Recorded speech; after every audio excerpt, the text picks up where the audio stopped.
Цар Дроздобрат. Един цар имал дъщеря, която била пряко мяра хубава, но и толкова горда и високомерна, че не харесвала нито един жених. Отпращала ги един след друг и дори се подбивала с тях.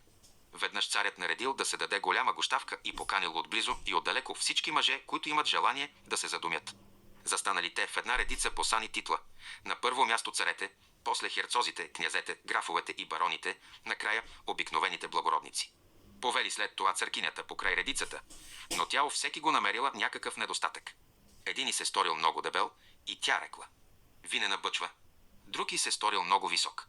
Дълъг и тънък същинско въже, а от такива не стават мъже. Трети се сторил нисък. Този къса и дебел патка е, но не орел. Четвърти бил много бледен.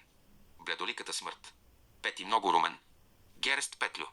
Шести не стоял добре изправен. Истинско дърво зелено и зад печка изсушено. И така намерила у всеки го някакъв недостатък, но особено смешен и се видял един цар в началото на редицата, понеже брадичката му била малко извита.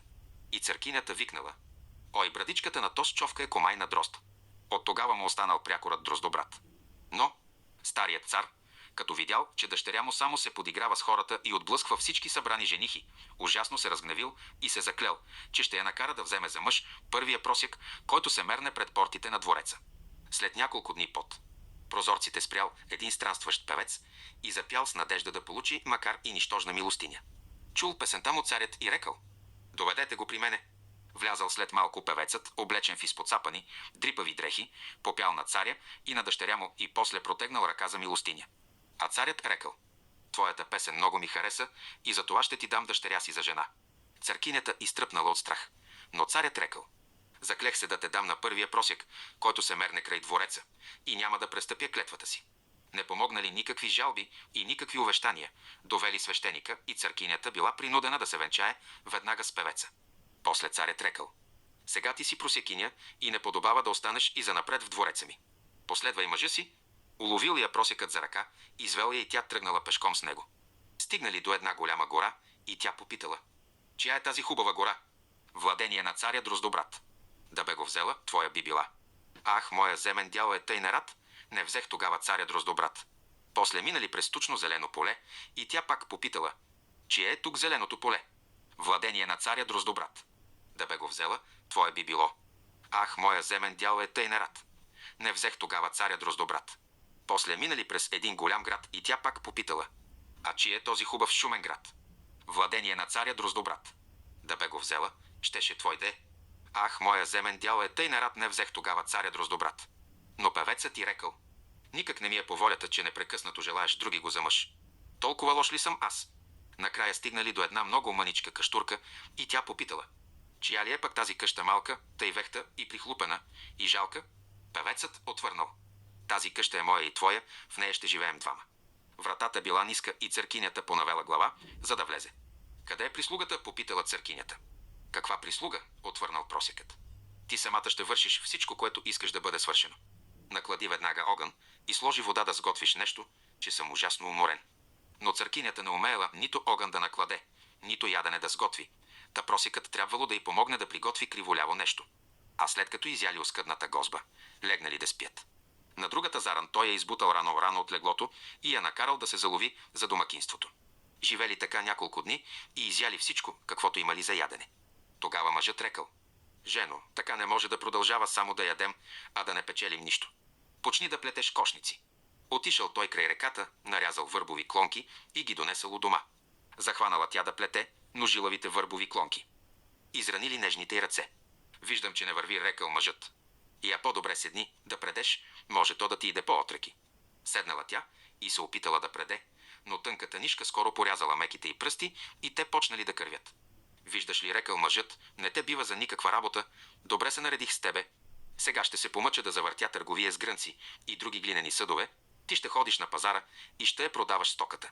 О, помислила си тя, ако на пазара дойдат хора от татковото царство и ме видят как съм седнала да продавам грънци, има да ми се подиграват. Но нямало що, трябвало да се покори, иначе щяла да умре от глад. Първия ден потръгнало, защото тя била хубава, хората на драго сърце купували от нея и плащали, колкото им искала. Мнозина дори давали парите и не вземали грънците. С спечелените пари преживели известно време. После мъжът закупил нови глинени съдове, седнала тя пак на ъгъла на пазара наредила ги край себе си и почнала да ги продава.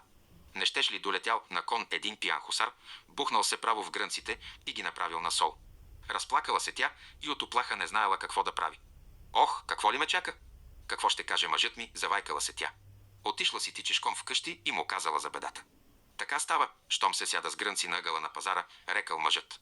Стига си плакала сега, виждам, че не те бива за никаква свясна работа. Но аз се отбих в царския дворец и питах, нямат ли нужда от кухненска прислужница. Обещаха ми да те вземат и в замяна ще ти дават даром ядене.